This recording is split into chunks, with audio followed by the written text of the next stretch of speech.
even the most laissez-faire traveler won't be able to help but appreciate. Oh, from this angle real quick, and I thought her arm was a dolphin. Look at the further arm. That's totally a dolphin. Maybe it is. Maybe it is a dolphin. It's art. You never know. Welcome back. Today I'm going to be watching and reacting to 10 must-see attractions in London. This is by Mojo Travels. And yes, we will be traveling back to London, the one city that I've been, the main city where I hung out in, where I traveled, where I explored. And it's such a massive, massive place that I don't know how many times I would have to go back to really start, even scratching the surface of the city of London and the surrounding city of London. So it's a huge place. Everyone knows that it just sprawls as far as the eye could see, as you could see in this picture right here. So let's just jump in. Let's see what 10 must-see attractions are in London and see if you agree with them or don't agree. Or what I always love to is when you can add on anything to this list. Or say, instead of seeing this, go see this. Or a tip, when you go here, also do this. Always love those. I learned a good amount from the actual videos, and I learned much more in just the conversations that we have within the comment section. So thank you for that as always. So let's see what this is all about. Welcome to the Big Smoke, where reminders of the city's long history can be found around every corner. This is Mojo Travels, and today we're counting down our picks for the top 10 must-see attractions in London. Are you a fan of our videos? Be sure to subscribe to Mojo Travels and ring the bell to be notified about our latest videos. Same. For this list, we'll be looking at some of the most iconic, popular, and historically relevant attractions that everyone should visit when passing through London. Number 10, National Gallery. Museums are always fantastic tourist destinations, and London is home to some absolutely phenomenal ones that even the most laissez-faire traveler won't be able to help but appreciate. Oh, from this angle real quick, and I thought her arm was a dolphin. Look at the further arm. That's totally a dolphin. Maybe it is. Maybe it is a dolphin. It's art. You never know any of these things. It just caught me off guard. But yeah, the museums is also one of those things. It takes days to go through certain museums if you really want to absorb and take in everything. I did not go to one museum when I was there in London. I know, and I'm sure they have some of the best museums in the world. They have to. I mean, look at their history, look at where they've been, look at what they've had in the past. It must be phenomenal. The National Gallery is one such institution. This iconic art museum is located in the famous Trafalgar Square, and just the building alone is worth the trip. A formidable and masterfully designed structure, it's home to over 2,000 works of art, including pieces by household names like Leonardo da Vinci, Vincent van Gogh, Rembrandt, and Renoir. Given that it's a true repository of European art from throughout history, it's little wonder that the National Gallery welcomes over 5.5 million visitors every year, making it one of the most popular attractions in the entire country. Number 9, Hyde Park. Is Hyde Park where the Great Expedition was built in? Was it Hyde Park? I got distracted. There's a squirrel running across the fence outside. We feed them because we're weirdos. Is Hyde Park is that what it's called? The Great Expedition, Grand Expedition? That Albert invited the world showcase. Located in central London, Hyde Park covers 350 acres of land. Wow. Given its impressive size, beautiful design, and location within a major metropolis, it tends to earn a lot of comparisons to New York City's Central Park. Yeah. But really, that feels like a disservice to Hyde Park's long and storied history. In its earliest form, it served as the private hunting ground of Henry VIII. Much later, in 1851, it was home to the Great Exhibition in the Crystal Palace. There it is. So yeah. The Crystal Palace. I just finished actually the TV show Victoria, and that was in the latest season, I think. I think it was in the season 3 if anyone ever watches it. Really, really good show. I enjoyed it. I know it's a TV show and everything's not fact in there, but it's good. It's got history. And nowadays, everywhere you look, there are testaments to that storied past. Stroll amongst its towering trees, appreciate the various monuments, or check out the Speaker's Corner, a historic spot included for public oration, dating back to the Victorian era. Number 8. British Museum. Here it Another is, museum more. already? Call us stuffy if you want, but London seriously delivers when it comes to educational institutions dedicated to arts, culture, and history. The single most popular tourist attraction in the entire country, with over close to 6 million visitors annually, it has more than earned its attention of the masses. I like how they mixed in. I like how they mixed in the themes. It's like modern and ancient, kind of right here, all within this dome, this building. They have, I don't know what, I know all these columns have certain, you know, they're Greek or Roman. There's some specific name, but they just look like, you know, Greek type columns to me, or they use them all over the world. Just the columns mixed in with the modern kind of look in the middle. I love the contrast. Millions of fascinating art objects are spread across dozens of galleries, ranging far and wide in subject and era, from antiquity to modernity. Yes. Some of the most popular must-see attractions include the Rosetta Stone, which was crucial to understanding the written language of ancient Egypt, and the Sutton Hoo ship burial relics. Real quick, I know the background's glitching out, but I have a poll at the end of this. It's the poll which got 1,000 or almost 1,000 votes. What is your least favorite top tourist attractions from the following? The 5 that you had, that most of you, I mean, I hardly have over 1,000 subscribers, and the fact that I almost got 1,000 votes, thank you so much. So all my subscribers that voted, thank you. It was between these 5: Big Ben, Tower Bridge, the British Museum, Buckingham Palace, and the London Eye for number 5. So what is your least favorite top tourist attraction? So that's coming up at the end of the video. Now let's get back to it and out of this glitchy screen that I have. Number 7. London Eye. As much as we love the rich history on display in London, it's also very, very much a modern city, with attractions to match. Yep. The London Eye is a massive observational Ferris wheel that reaches a staggering 443 feet into the air. Ooh. What do locals think of the London Eye? I never know. I always like to hear, you know, a local taste of what do they think of it? Do they like it? Is it beautiful? Is it an eyesore? Have they been on it? Is it worth the money? Have they never been on it? That's what I like to hear. I personally have never been on it, and it's just one of those things that I don't really care to go in. My cousins and that family did it, and they went all the way around. I forget how long it takes, 35 minutes, something like that, to go around. They had, you know, food and champagne and stuff, so that sounds fun. But I'm more one just like boots on the ground. I'm running from place to place, everywhere, seeing the city, getting lost. That's kind of my type of travel. Offering breathtaking views of the city and many of its most recognizable attractions. Cool looking. At £37 per adult when you book ahead and £40 day of, it's by no means a cheap experience. But considering the entire ride lasts about 30 minutes, a lifetime compared to the conventional Ferris wheels, and the technology that went into its design, you're actually getting a pretty good deal. It's a once-in-a-lifetime experience in the truest sense, and well worth your visit. Number 6. Trafalgar Square. We noted Trafalgar Square when talking about the National Gallery, but this iconic space in Westminster is far more than just a means to an end. It's an important piece of London's history. The square itself, in its current form, only dates back to 1840, but the location's historical importance goes way back to the 13th century, when it was home to the King's Mews. Only goes back to 1840. As an American, that's just crazy to me. I mean, of course it is. It's in London. It's anything in Europe, pretty much anything outside of the US, in Canada, I guess. Things just are so old.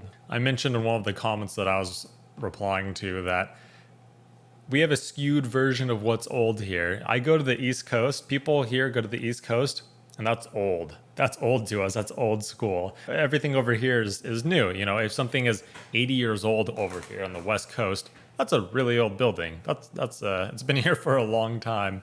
So just the difference between that is just an amusing thing to think about. And then even when I was in Rome, I went to the Vatican City and the Vatican, and we went to the catacombs, and they're saying something like, oh, these roads that we're on are 3000 BC or something crazy, like 2500 BC. Just, I can't, once again, as an American, I can't wrap my head around that time frame. I cannot do it. Over the years, since its inauguration as a public space, Trafalgar Square has been seen by many as the beating heart of London, a place of public gatherings both celebratory and otherwise. Named to commemorate the Battle of Trafalgar, it's the site of important statues and monuments, and is ringed by numerous buildings or architectural significance, including St. Martin in the Fields. Number 5, the Victoria and Albert Museum. I want to see this. Last but most certainly not least of the museums that we're highly recommending today is the V&A, which is dedicated to the decorative arts and sculpture, as well as design in general. How cool would it be? I mean, this building looks amazing and probably just choose this, but how great would it be if they made the Crystal Palace like they remade it, the Crystal Palace, and that's what the Victoria and Albert Museum was in. Maybe I'm just a geek and I'm all wrong with this, but I think that would be very, a nod to the past, if you will. Where it used to be, I mean, they moved it from Hyde Park because they're temporarily had to build around all the trees and stuff because they're like, it's part of history, kind of. They're so old.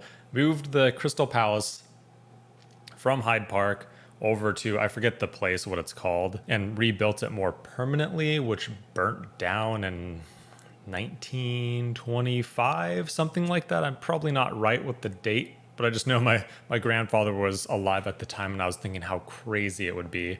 Like, he was alive during the time that he could have went to the Crystal Palace when it was rebuilt in the second location. Now there's just ruins there, which is kind of cool and kind of sad at the same time. I'm going off on way too many side thoughts, although it's kind of, Victoria, Albert right here. The largest museum of its kind in the city, it covers a wide range of materials, from ancient furniture and rugs to the distinctive fashions of bygone cultures. I love that For too. anyone who finds traditional art or historical artifacts a little dull, the modern importance of this museum is sure to appeal. Contemporary fashion and design are always looking backwards for inspiration after all. That. Of course, this museum's temporary exhibits also tend to be more modern in their concerns, with retrospectives on contemporary fashion icons and designers, as well as investigations into the trends of the current design world. Number 4, St. Paul's Cathedral. Built in the late 17th century on the site of another St. Paul's, which dated all the way back to 604 AD, Christopher Wren's iconic landmark of the London skyline is among the city's most symbolic. If the dome reminds you of St. Peter's Cathedral in the Vatican City, you're not wrong. It was heavily influenced by that latter structure in terms of design and grandeur. By all means, considering the terrifying bombardment that London was subjected to during the Second World War, it's a miracle that St. Paul's Cathedral survived. But survive the Blitz it did, and with minimal structural damage to boot. From that day forward, it stood as a symbol of the city's strength and ability to weather tragedy of all sorts. I like it. So walk through its hallowed doors, marvel at the architecture, take in the breathtaking view from the Golden Gallery, and try out the Whispering Gallery with its sound bouncing effects. I almost thought this looked more like the dome of the United States Capitol building, kind of fashioned after this. Look up pictures. I think it looks, maybe I'll post it in here if I remember, edit it on the video. It reminded me more of that, but when they said the Basilica, I do see that as well. Number 3, Tower of London. Yes, at only 89 feet in height, this castle is admittedly not very tall by modern tower standards. But what this structure lacks in stature, it more than makes up for in terms of historical significance. Yes. The tower from which it derives its name was completed all the way back in 1078, under the orders of William the Conqueror. Since then, it's been progressively expanded and used for a multitude of purposes. How many buildings can you name that served as both a royal residence and a prison over the years? Okay, now how about a zoo? This castle has really been through it all, and somehow is still standing. Take a free guided for a closer look at this relic of a building and its many little details, and to learn some of the most interesting chapters from its colourful history. Quite possibly my favorite thing that I did when I was in London for, I don't know, the 5 or 6 days, 6 days that I was there, something like that. And then we went other places after. I didn't just go over for a couple days, don't worry. But the crown jewels, all the suits of armor, and I mean, the history that they show, the dungeons. I mean, I think even in the gift shop nowadays, that's where the dungeon used to be. The gift shop is the dungeon. So I thought that was a pretty amusing tidbit that I heard on one of the shows that I watch. This is one, though, I just did a video about Windsor Castle, really more in depth of Windsor Castle because I've never been. I should and I need to and I will do one about the Tower of London. Loved this place. Number 2, Big Ben, Palace of Westminster, and Westminster Abbey. Elizabeth Don't you Tower. love it when a bunch of must-see attractions all happen to be within a stone's throw of each other? It makes seeing the sights all that much easier and efficient, allowing you to really maximize your time in a city. It was great. In London, 3 of the most essential attractions stand so very near to each other. Big Ben requires little introduction, but does warrant clarification. The clock tower itself, the Elizabeth Tower, is technically part of the Palace of Westminster, which is also known as the Houses of Parliament. As for the name Big Ben, that technically refers to the bell in the tower. Yep. Sadly, tours inside the tower are not offered. You can tour the Houses of Parliament, however, as well as neighbouring World Heritage Site Westminster Abbey, and both make for a memorable London experience. Number 1, Buckingham Palace. How could it not be? Arguably the single most famous residence and palace of any royal family in the world, past or present, Buckingham Palace is an absolute must-visit for anyone travelling to London. The original modest structure was completed in 1703, but the impressive building is much the result of multiple subsequent expansions. Here's a tip. I bet, if the yeah. Queen is home during your visit, you'll be able to tell from the flag that's being flown. The Royal Standard means she's in. The Union flag means she's away. If she is away, before you get too disappointed, this is actually an opportunity for you to see the magnificent state rooms. Also, be sure to time your visit with the world-renowned changing of the guard. Do you agree with our picks? Check out. Yes, same thing to you. Do you agree with their picks? And what would you add otherwise? Because you are the experts. You live there. I don't. I see these things and I'm like, yeah, I do agree with them because that's all I know. Buckingham Palace was a great place for us. We would see that almost every day when we went. It's kind of in the middle of a lot of the things that at least we were doing, my family and I were doing there. And we would just stop by there every time. It was pretty easy to get to, and we would just go from there. We walked to Kensington from here, I think, through the parks, Hyde Park, and it connects to another park. I don't know, there's like 2 parks that are right there, I think, that kind of combined. Maybe it's just one big part, I don't know. I'll have to look that up after. But let me know what you think, of course. Add anything on, same old questions. Add anything on, we'll get into discussion. I'll read the comments. I'll probably learn more through your comments. I really want to know if you could add anything on to these picks, and B, if you really believe they missed something, what is it and why you think that should be on this list. And even if they should not have something on this list, it's like overrated. They don't need this on the list. I want to hear it all. So let me know. And thanks for joining. You made it. Welcome back to the glitchy screen. Going to improve once again. I'm actually making a little bit of money through YouTube now, so I'm going to improve all this shenanigans. This looks quite horrendous. To the poll we go. The poll, once again, to remind you, is that almost got 1,000 votes, so thank you to all the subscribers. I'm assuming they could only see it. I don't know how else. I don't know if you need the bell thing on or not. Who knows, but the poll was, what is your least favorite top tourist attraction from the following? Can you guess which one is first place for the locals' least favorite?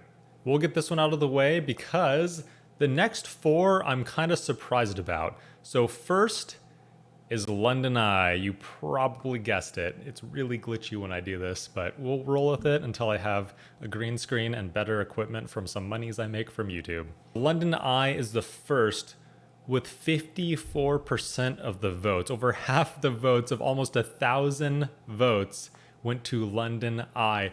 And honestly, I kind of agree with it. It looks kind of fun. My cousins went into the London Eye and they had a good time. It's about 30 minutes going all the way around once. They had some champagne, some finger food. I could see how it's an eyesore, especially for people like me. I love history. I love the elegance of the buildings there, kind of the majesty of the whole place. It's just a magnificent place. I do really like London. And also for those people who don't really like London that do live in the UK, I can understand that as well, because me living about an hour away from Los Angeles, I'm not a huge fan of it. I don't really like going there. It's crowded, it's dirty. There's a lot of cool spots, but it's just, it's just not for me. So I do understand that side as well. So now to kind of switch it up, we're going to go, because London Eye's out. I think people knew that. Man, it's so glitchy. It's so bad. I'm sorry. I do apologize. Out of this list, the least hated, the least disliked attraction here is, with 6% of the vote, 6%, not 6%, Tower Bridge, which I was surprised about. Second, so Tower Bridge was 6%. Disliked, least favorite tourist attraction, and with 7%, just a percent more, almost a tie, you got the British Museum, which I'm all for that. I can't believe I didn't go there. British Museum, like, we were running all around town. It was way too fast. The days flew by. We would go early in the morning and come back late at night every day. Every day we'd run around town, and just the British Museum, you could probably you could easily spend days in there to really grasp everything. I think we just felt like we didn't have the time to spend a good portion of one day, and it just sounds so bad, but there's so much to see there. There's a lot to see in London. Can't wait to go back. So those two were practically tied, 1% off from each other. In third, there's two more to go. You have, with 15%, Big Ben. Someone said it's just a clock tower. I mean, it's Elizabeth Tower. We all know what we're talking about, but the Big Ben, at least we call it here. I think everyone just calls it Big Ben. And then once again, here as a tourist, we see that all the time in movies, in shows, on magazines, in the newspaper. We've grown up knowing it. It's a site that everyone around the world probably knows. And that, of course, leaves you with, other than the London Eye, because I think that was kind of a given. I should have found another one that didn't blow all these out of the water with least liked.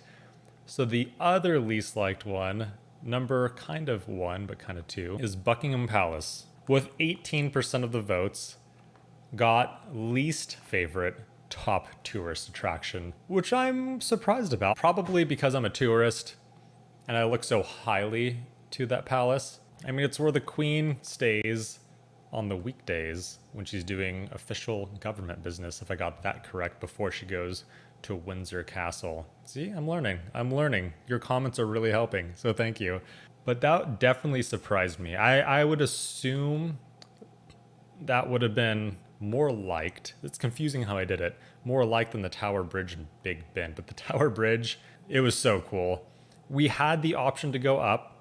We had one of the passes. I don't remember what it was called. There was some pass that we had that we could do a lot of these things, like 2 or 3 things a day. But since this has gone too long, thank you for watching this far. And mainly thank you for voting and all the comments, because I get more of a flavor. Yes, the votes are perfect and great, and I get a better understanding of what the locals actually think, like truly locals, not my view, because it was obviously wrong. So this is really helping me understand the view there, but then the comments to kind of like back up as to why, or to say, what, are you kidding me?